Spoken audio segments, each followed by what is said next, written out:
الذين يجادلون في آيات الله بغير سلطان أتاهم أو مرتابانتشن أو مسرفانتشن كخواي پروردگار هدايتيان نادا أو كسانن كمجادليكي زور ومناقشيكي زور لسر إسلامو آياتكاني خواي پروردگار كان ببيعوي دليلي كان لسري هبه بيعوي دليلي كان كابراق لجريدي قولان لمجلي قولانا نسيوتي وكو بيغمر صلى الله عليه وسلم فرمي أعطي لقيصر ما لقيصر وأعطي لله ما لله شتيوها بيغمر عليه الصلاة والسلام هرب الدم يعني آتوا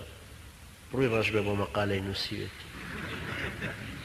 شو إنسان هر لروي علمي شو بالرواب قرته بزان أم بيها واي وتويا واي نوتو تقصية شك نقلناكي كقصة كاني ننسراب نو بيشتر آيات وأحاديث مو معلومة وشون وجقا الرجال معلومة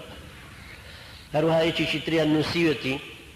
لكتابي البديل الثوري نسيوتي وكو بيغمر وكو محمد عليه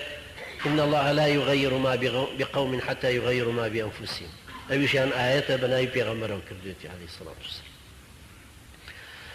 أما أن لو نوعانك الذين يجادلون في آيات الله بغير سلطان أتاهم هر مناقشة ودمورية كثير من لكتابي شي مستشرقة كاخوندوية نتودر باري إسلام لا لكتابي شي وكو